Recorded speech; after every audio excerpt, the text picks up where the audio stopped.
What's up, everybody? We're back working on the Corvette today. We're still fighting a fuel gauge issue.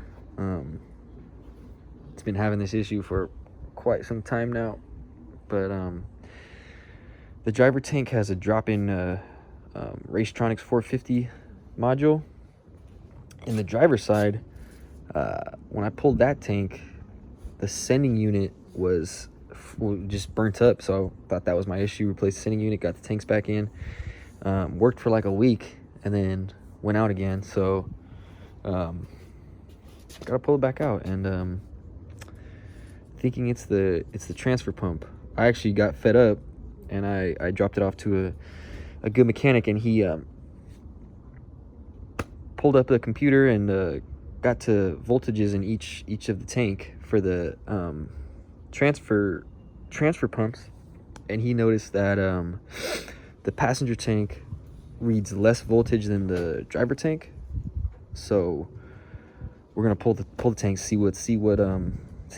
how much fuel is in each tank, and most likely replace the passenger transfer pump just because it's out. But yeah, so it's what we're gonna be working on. I don't have too much time today. I probably got like 45 minutes to work on it. I'll probably get the car jacked up. I'll get the exhaust off, and then we'll kind of see where we go from there.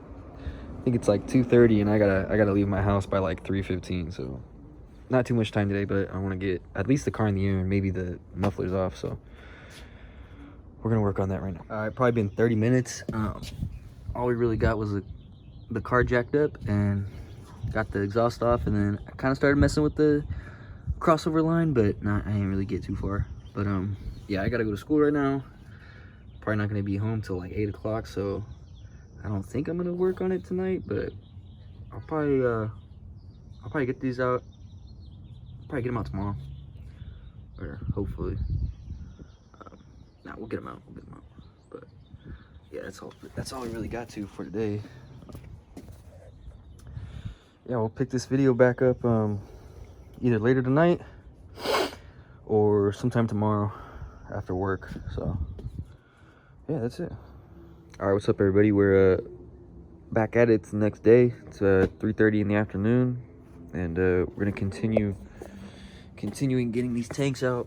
So all I really got is where I left off, just the exhaust, pretty much the exhaust off. So yeah, let's get to it. All right, as you can see, we got both the fuel tanks out. That shit sucked. Design kind of sucks. I think they're going for like a 50, or they are going for a 50-50 weight distribution, but this is a bitch to get off up there, because it goes over the transmission, and you really can't see this connection. You can see this one, you can see this side kind of, but you can't see this side. So how I did it was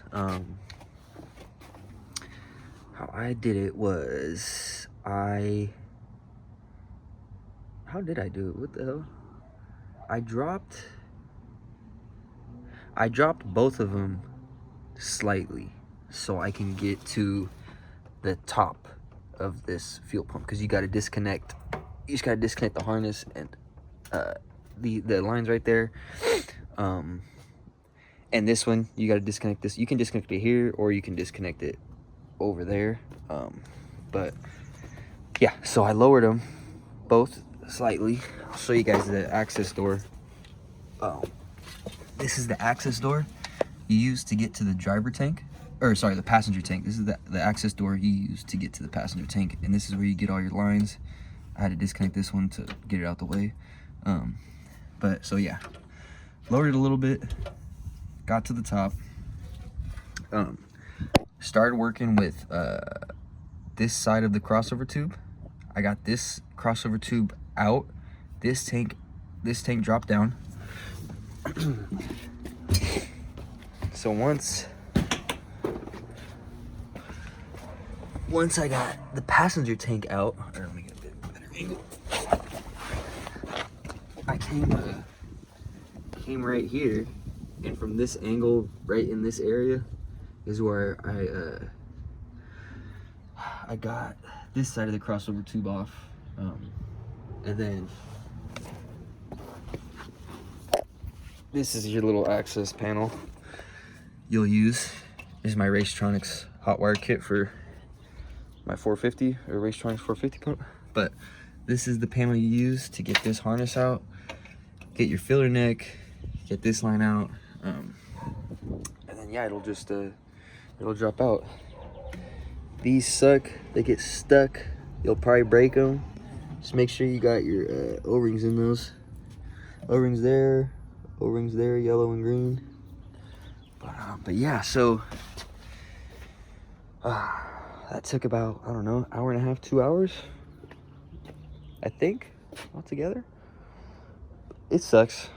That shit sucks. But so I'm gonna get a transfer pump ordered for the passenger tank, and then maybe tomorrow I'll probably, either tomorrow or when the transfer pump arrives, I'll pull everything out of the tanks and just inspect them.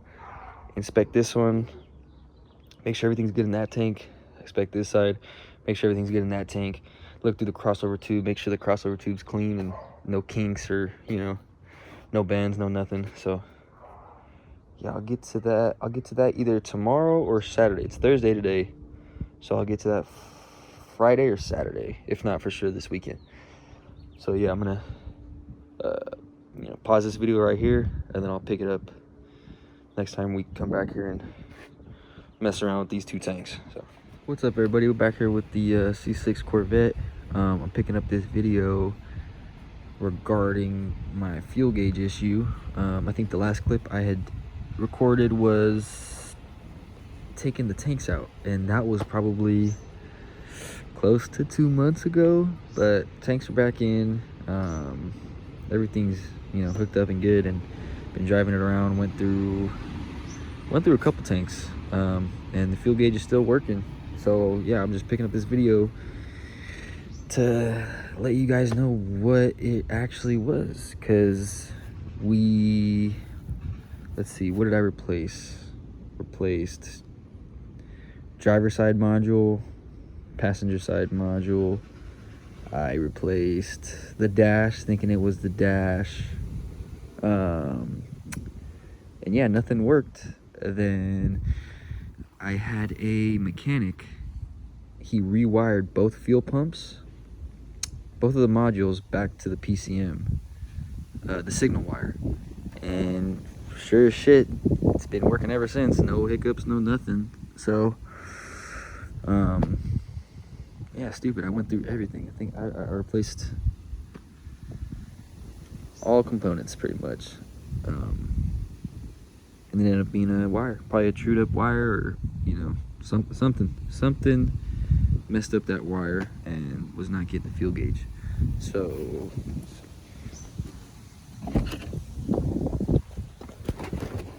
now when we kick the car on, and of course I let it sit, now my ABS light's on, but we have a fuel gauge and it works. I didn't do that, that's my new, this is a different dash, but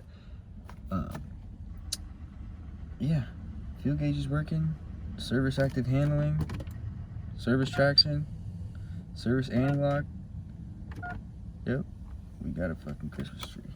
But she drives good, everything is working good, fuel gauge is working. But yeah, I'm not sure what the ABS is, not too worried about it, but I'll fix that too. That'll be another video for you guys. But anyways, yeah, it's running good. I guess I could, how am I, fuck, that's like blue balling you guys. If I don't, or anybody who watches this, how am I not gonna do a fucking cold start? Fuck it, might as well.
died in the last clip, so I had to go throw it on the charger, but got the fuel gauge working.